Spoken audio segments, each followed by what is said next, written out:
You know that one song you can't get enough of? Chances are it was made with a sample from Splice. Explore top packs made by your favorite producers, sketch out song ideas in seconds with Create Mode, and dive into a sample catalog that's so deep, it's dangerous. Find out why Splice is the industry's not-so-secret secret. Visit splice.com and try for free today. Welcome to the Fader Interview. I'm Alex Robert Ross, editorial director of The Fader. There are few musical acts as intellectually curious as Liturgy. The philosophy-forward Bushwick band dropped like a bomb on the global black metal scene in the late aughts, forcing all of the genre's acolytes to choose sides. In 2009, the year their debut album Renihilation dropped, their founder, Ravenna Hunt-Hendrix, published an essay called Transcendental Black Metal, which functioned as the group's manifesto.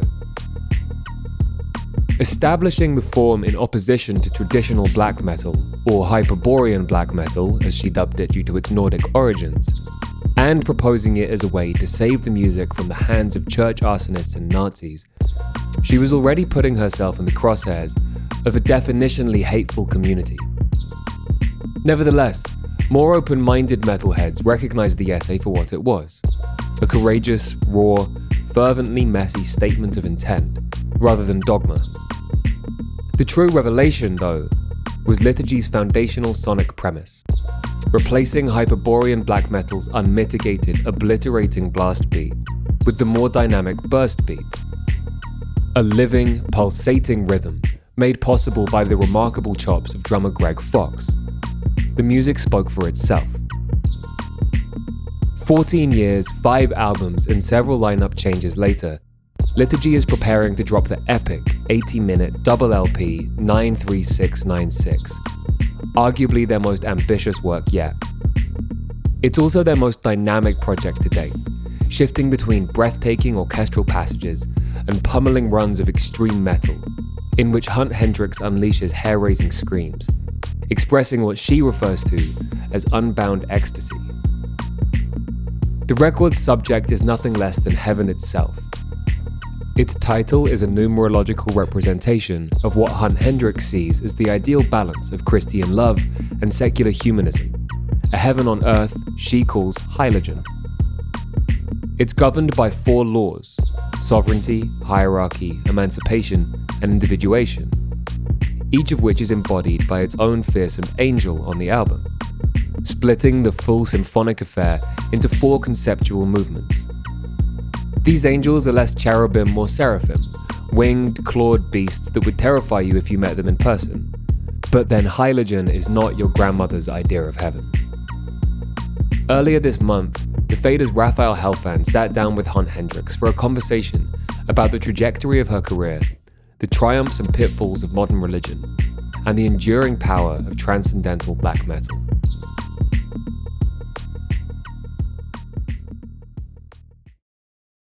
So where are you at now? Are you still in Brooklyn?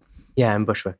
Yeah, I've lived here for 10 years, and our rehearsal space is not far away from my house. But yeah, you spent a long time there, which is like probably part of the reason that people like kind of unfairly labeled you a hipster around the time when people were really like hurling that word around. Now that we're hopefully like past that point, do you have any thoughts on like Bushwick's like hipster heyday and like where the neighborhood is now in relation to that? Oh man, yeah. I mean, the concept of a hipster, I feel like, is so archaic. Like it's almost like being like a boomer or something.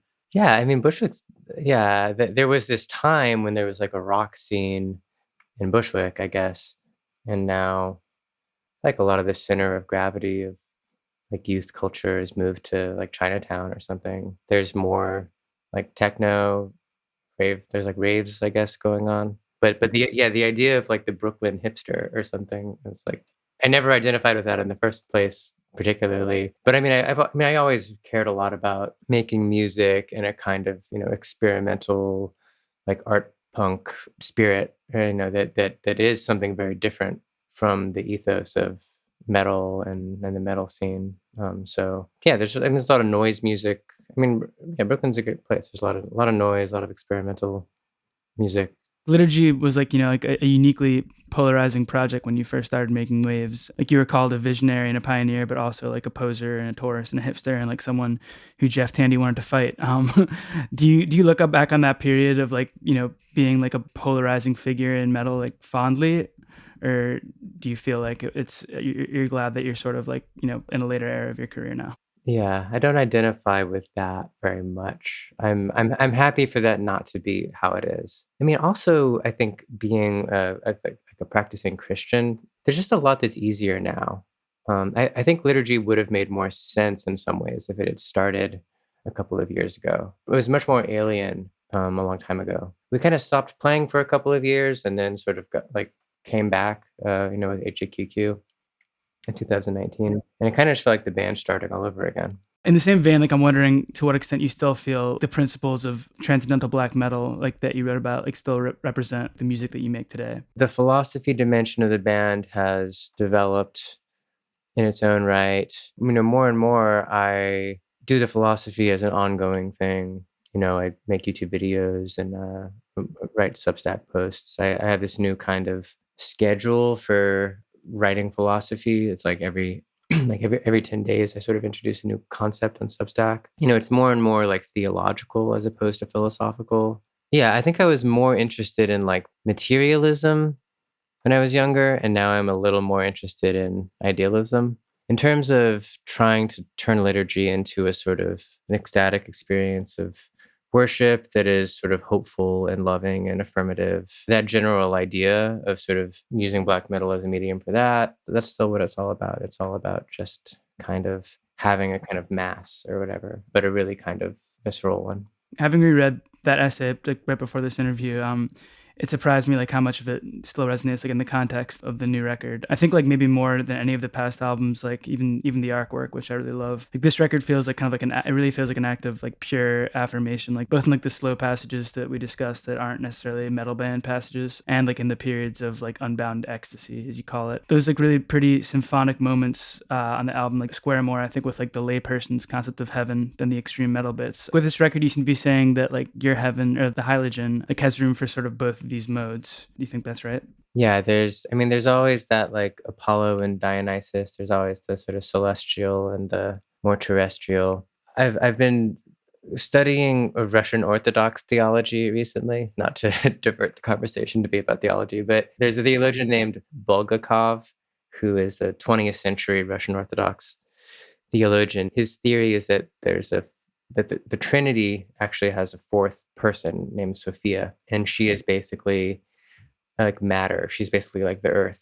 So the sacraments, like taking communion, is sort of making contact with her. Also, just like sort of spreading love and God's love outside of the church, in contexts like music, but also just in the sort of the visceral divine, And that's a theme that's like in lots of different religions. There's a goddess named Vajrayogini in Tibetan Buddhism who I feel very devoted to as well.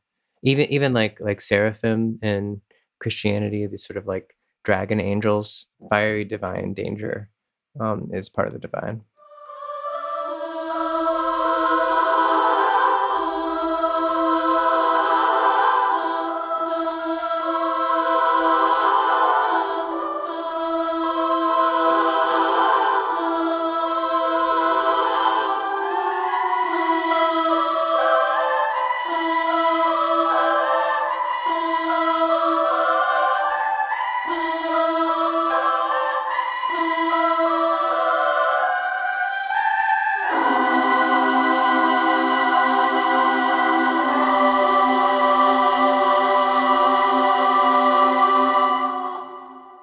With all the different angels on this record, the angel of sovereignty and the angel of, like, of all the four concepts that you identify with your heaven, are they each like their own entity, like their own being, or like are they more just kind of like representations of the laws? It's kind of a good question. Are they concepts or personalities, kind of?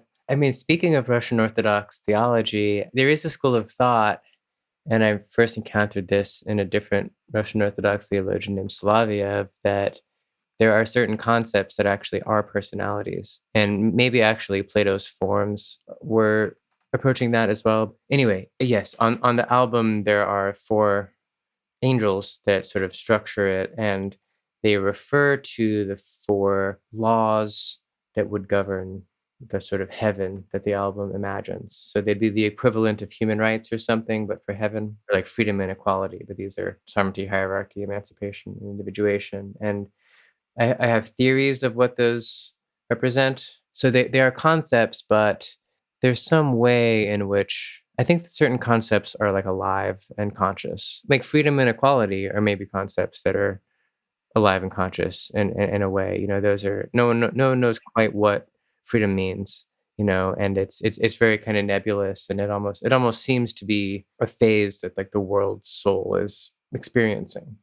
But yeah, I want to get into like the laws a little bit. You don't need to unpack them fully, but hierarchy and emancipation and individuation, like in particular, seem like, at face value, like somewhat at odds. What's your vision of like, like emancipation and individuation, like existing under like a hierarchy or whatever, of whatever kind in your heaven? Yeah, they are a little bit at odds. They're in a productive opposition. The final one is individuation, and individuation is the right to create from your unique gift, to sort of like devote your life to sort of like suffering in the name of a singular creative essence. And it's really important to me that that is something that everyone has, and that like you can imagine a society being designed to sort of make that possible. And I think that there are many reasons for many of the problems in the world, but one of them is just people not having the chance to do that, and then like creating other kinds of problems because they didn't get to.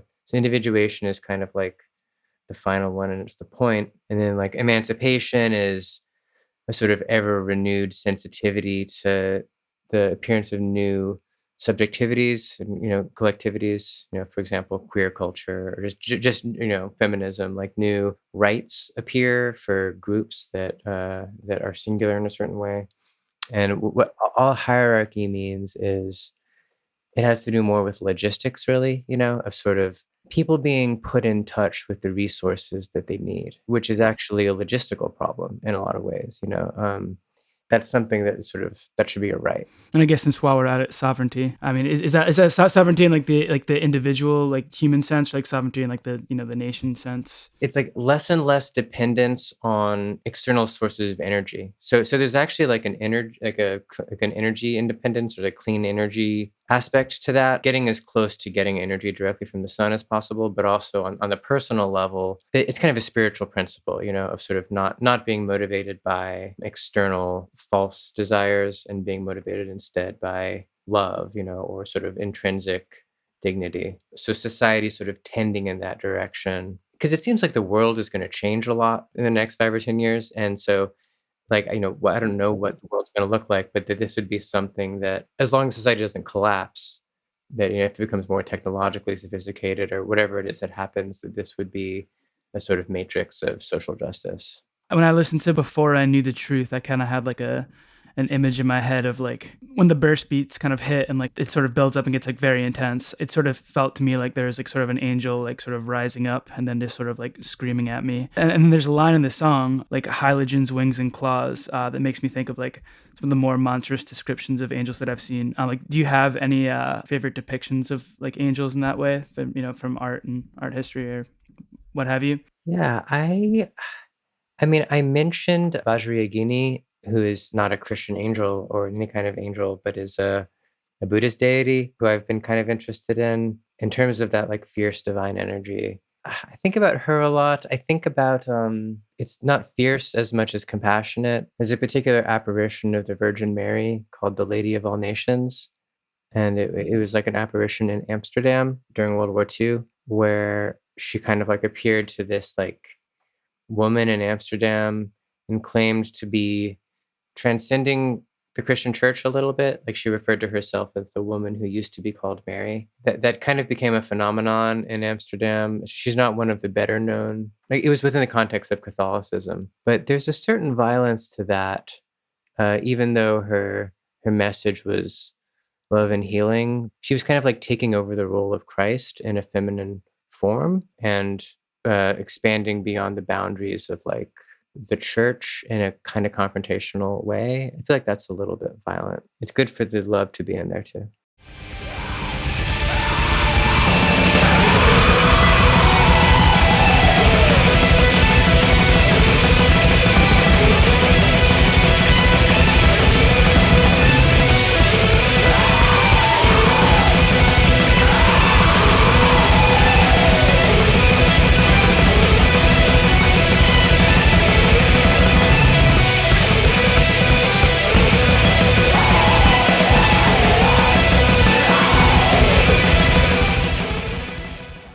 when people think of like metal and Christianity, I think like it's more common to think of it of like a more of a black metal idea of hell, like fire and brimstone preachers and whatnot. As a practicing Christian, like where do you land on like the old school vision of hell? I don't think I believe in hell. I mean, the concept of hell was nowhere in early Christianity. Jesus didn't talk about it.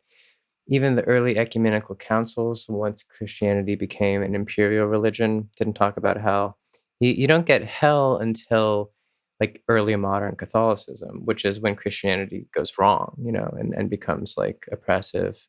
Most Christianity as practiced today, is that's hell, or that's I mean, like I think a lot of Christianity is like satanic, but I think that the death and resurrection of Christ is a very important event. I mean, his message, first of all, survives in figures like post-structuralist philosophers, like anarcho-communist philosophers or whatever. More and more, I'm practicing Eastern Orthodox Christianity, which is much more, I feel stupid saying liturgical, but it is like it has a much more musical liturgy. And it's like the spaces are all decorated gold, and the congregations are mostly pretty conservative, but I think there's a way of approaching it that makes sense to me. I mean, in short, I don't believe in hell. I think that all shall be saved ultimately. I know nothing about like Christian numerology. So 93696, could you like explain a little bit about like where that number comes from and like what it signifies to you? Yeah, it's not so significant. I mean, I almost wish I'd named the album something else. Maybe there's still time to change it before before it comes out. I always want to do last minute changes after it's too late. I like to change the cover too. I hate the cover. I would probably actually change it to what we called the EP, As the Blood of God Burst the Veins of Time.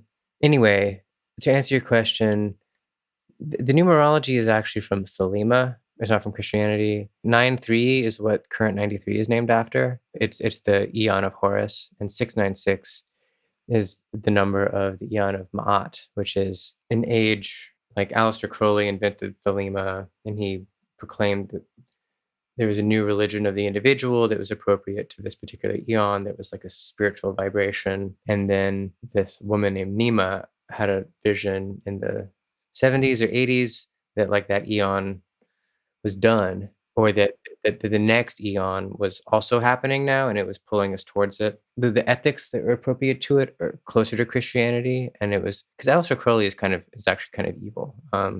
But I connect with him, but he's so tied up with the history of metal and counterculture and everything, like the 60s and Black Sabbath and all that, and David Bowie. Like these are all this is Aleister Crowley's church, is rock music. And then the 696 is the kind of return of Christian love to a society that has sort of differentiated itself so that its individuals are strong enough to not be cowed by Christian morality and sort of forced into submission and hypocrisy and all the bad things about normal Christianity. So like 93696 is it's kind of like a combination of Christianity and Thelema that kind of connects back to the concepts we were discussing about the laws that govern heaven, where people have autonomy and are a little bit fierce and anarchic, but are loving and disciplined at the same time. The title track, which as the title track and like the longest song on the album, you can gravitate toward it as a centerpiece. I mean, it's like the longest, but it's also like I think the most, in some ways, like the most accessible because it's got like the steadiest rhythm I think throughout, and it's like really like the most moshable and most danceable. What made you decide to like have like sort of that natural centerpiece of the record be like the one that had that steady rhythm behind it? It was a tough choice. It in a way it's a centerpiece, but in a way having it on the record at all was a little bit of an afterthought. It kind of stands on its own as well, and the record would still be a quite long epic record without it. We chose to put it on because like the next track is also a 15-minute. It was sort of like, oh, we have these two 15-minute closers, like which one should go on? And then it was like, well, let's just do both, and have two 15-minute closers. And that's just how epic this album will be. And that kind of seemed like the craziest thing to do. And so that's what we went with. But also by that time I had started mapping the songs onto the concepts, and so we sort of needed a third section. The idea of the record being about heaven was always kind of in there, but connecting it to the four concepts or the four laws specifically, that sort of arose fairly late in the game. And that's usually how these things go. Like I kind of, when I write a record, I have the sketch of the entire record exists before the details of any one song or the lyrics. And then you kind of just like start filling things in and things kind of morph around that. And that's kind of why so much there's a lot of material shared between the songs, which I really enjoy, like taking a section from one song and then kind of realizing it in a different way and putting it in a different song. I kind of like it being a little symphony, basically. Were you listening to a lot of maybe like romantic symphony like while you were making this record? Maybe. I'm trying to think of what I was listening to. It's definitely influenced by that, and I have listened to a lot of that. Yeah, I mean, I think the record sounds a lot like Madame Butterfly for some reason. It's Puccini opera. I don't know why. It's not like a favorite. It's a great opera, but it's not like my favorite opera by any means. But yeah, I mean, I studied classical music when I was like 20 or so. Like I was considering becoming a composer, and I was trained in all that, and really I really like the structure of romantic classical music. Brahms especially, and Dvorak. Like there's a certain kind of romantic where like there's clear formal structure where you kind of lay out some themes and you mix them up and then you kind of have a crescendo and then it all comes back and people sort of take it for granted because it's you hear it in movies as film scores, but the structure of 19th century classical music is really really dynamic. And I was always interested in combining metal with classical music in a non-cringe way. Someone else who interviewed me coined this term because like symphonic metal is a kind of metal, and that's like not what liturgy is like at all. Like I don't like that kind of music at all. I think it's just not for me. He was like, "Oh, it's metallic. It's a metallic symphony," and I think that's kind of what this record is. Like it has the form of a symphony, and it's executed by a metal band.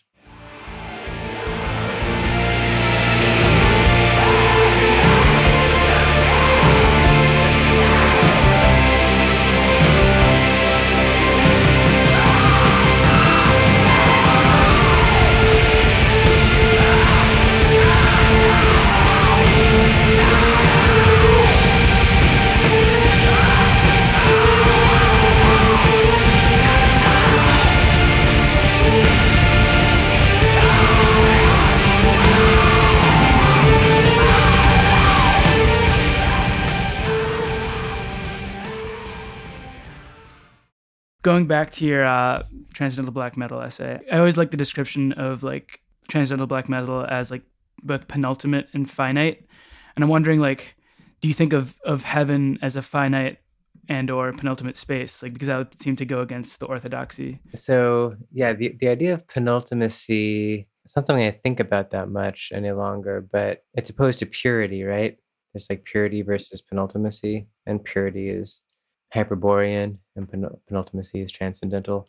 And the ethic there, because see, like I think that the tendency within metal that I was designating as Hyperborean black metal is similar in a lot of ways to a tendency in mainstream Christianity, and in just kind of general like right wing culture of kind of there being a kind of a fantasy of purity, like a fantasy of goodness that is actually a way of then casting judgment and like, like hypocritically being hateful. I mean, with metal, it's funny because it's actually overtly hateful, but there's this idea that somehow that's better, but it's like maybe it's actually just hateful. And like, so the penultimacy is an attitude towards nothingness or the void, which is not a pure nihilism. It's not a bleakness or a fantasy of perfection. It's that sense that like nothing completely makes sense and nothing is completely finished. You're kind of on this journey and there's no point in casting judgment yet. And like you just don't know how things are going to go, and that's true with world history. That's true in relationships. It's like if you have an idea of who your enemies are, like those ideas are very limiting. And there's this way that you can wake up to just the kind of sheer infinity of possibility that there is in any moment. and the way that like it's also fleeting, you know? And so that's the penultimacy, and I have always enjoyed that experience when I have it, which is not that often. I mean, I kinda get in my head about things, like, I'm very hypocritical, you know, or whatever, but I like that experience, and I feel like music does have like, really kind of overwhelming music has the capacity to sort of generate that for an audience, or for a band playing the music. So I enjoy doing it too. Yeah, so it's cosmic penultimacy as affirmation. Right. And then also there's also like the finite part of all that. I mean, having just reread it, like it's kind of like more about like finite things like being more special as opposed to like the infinite, which is cheap. But in terms of heaven, which is like thought of as infinity, like where does that fit in there? Yeah, well, I think finite includes being special, as you were saying, but also the responsibility of taking the next step, and that being work possibly. It's a form of spirituality where there's a kind of hand waving about the infinite, you know, like, oh, it's also cosmic or whatever. You know, finitude really places the existential burden on you to like keep going and to keep having your dignity and having your respect for others, and having hope. How that relates to heaven is that I think people often think of heaven as like a place where all problems are just solved, or it's almost like, oh, wouldn't it be boring to be in heaven? Like, you know, because everything's just fine and you're like on a cloud and you have like a harp or whatever. That, like, by definition, can't be heaven. I think that a real heaven, in the Christian tradition, most theologians think that we'll have our bodies in heaven. So that's one thing. It's not dematerialized, it's corporeal. And we're also experiencing time in something like the way we experience time already as duration. So the finitude comes in, like still having the responsibility, like just having responsibilities, having problems, having suffering in the mix. And then the thing about heaven as opposed to our current reality is that that suffering does not go unredeemed.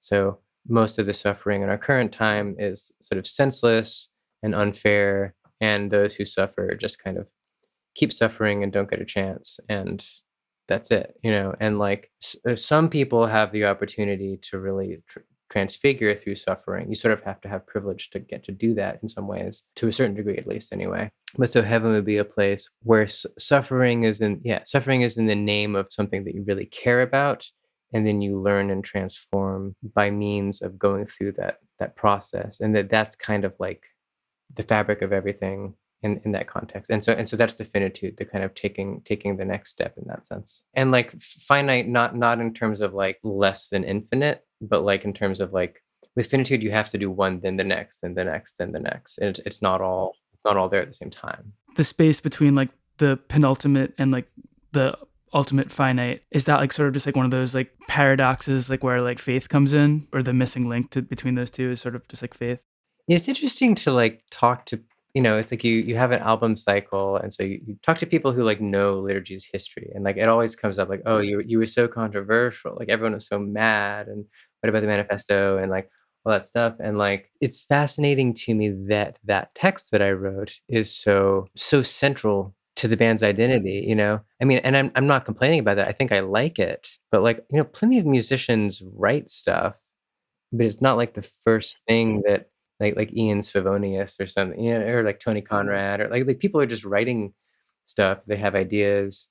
Even John Cage, like, and it's interesting. It's like Liturgy is like that Transcendental Black Metal manifesto band. I haven't looked at the text in a while. I was in college as I was reading all this Nietzsche and all this Deleuze and listening to black metal, and I was like very very unstable, very unhappy, and really what wasn't in the metal scene at all, but like just connected. Like I really connected with black metal because of the depth of the depravity. I was like that. I was that depressed, and like I really needed this and needed to combine these things in order to like survive. At the time, that was kind of weird because like the text was so authentic, and the whole project was very original. In certain contexts, people really saw how original it was, but then people just got so mad at me, and it was like I was very vulnerable, and like that was painful. I don't know why I'm talking about this, but yeah.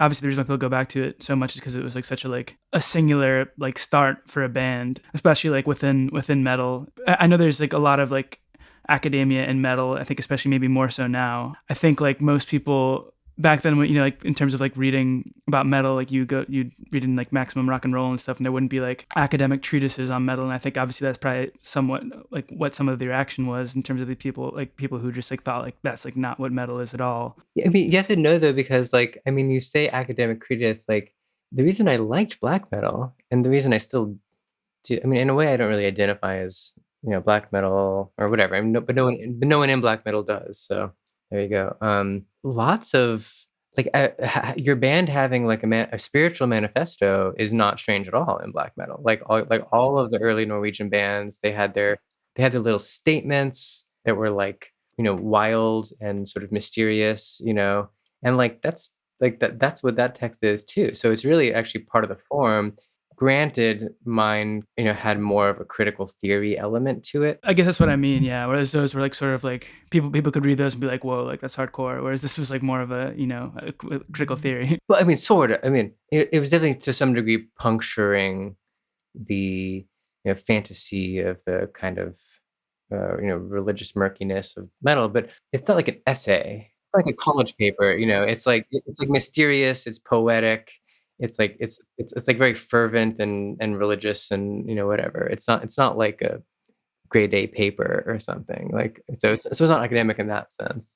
I think it's interesting that like in a lot of metal, there are like these like extremely like dense lyrics that sometimes relate to theory, sometimes etc. On this album and like on other metals, like there's no way of like hearing everything that's being said, without reading along. For you, someone who like where like the music sort of like stems from theory and like stems from philosophy, like what draws you to like this form as like a form of expression of when there's so many dense ideas involved?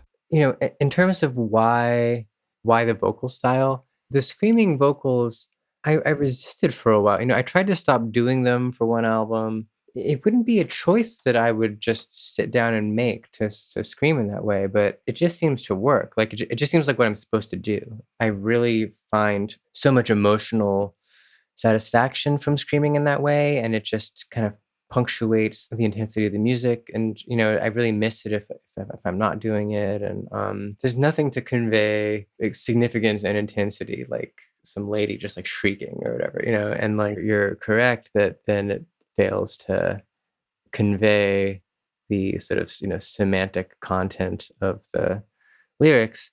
I guess I would just say that that's what my YouTube videos are for. Like they basically, you can find out about, like, you could just have theory be theory and have that be sort of adjacent to the music, and then have them sort of point to one another. And I'm doing more and more sculpture as well. I've always wanted to sort of have work exist in these different contexts, in the art world and music industry and academia, and kind of be alien in each of them, but then sort of have them, point to one another, or like draw people from one scene into another. And that's a great thing about living in this era as opposed to 7 or 8 years ago, is that it's very easy to have a kind of multimedia, multi-scene existence.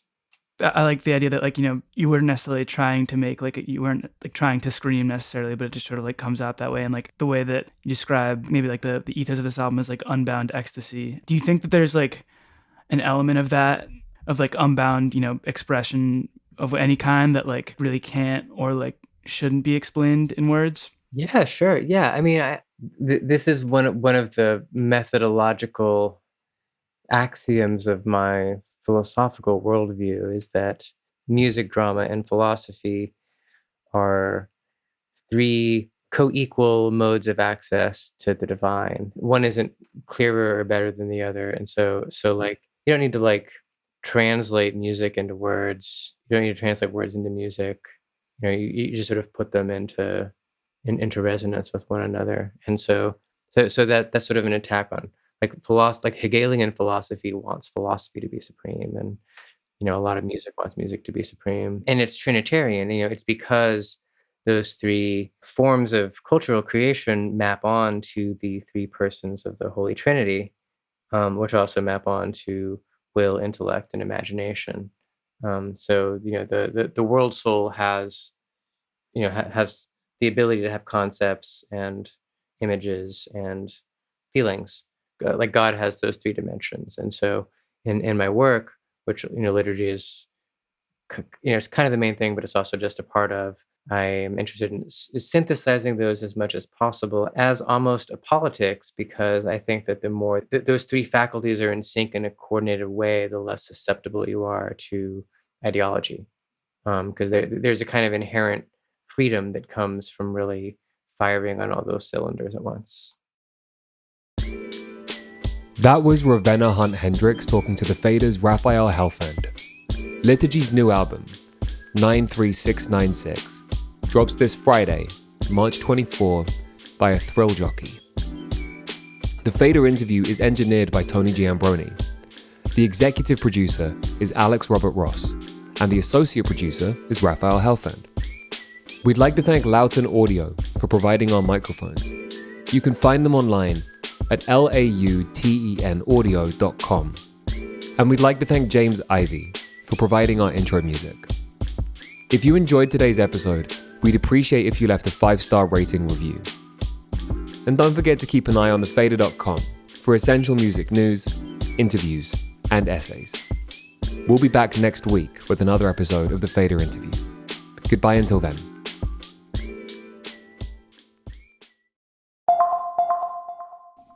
You know that one song you can't get enough of? Chances are it was made with a sample from Splice. Explore top packs made by your favorite producers, sketch out song ideas in seconds with Create Mode, and dive into a sample catalog that's so deep, it's dangerous. Find out why Splice is the industry's not-so-secret secret. Visit splice.com and try for free today.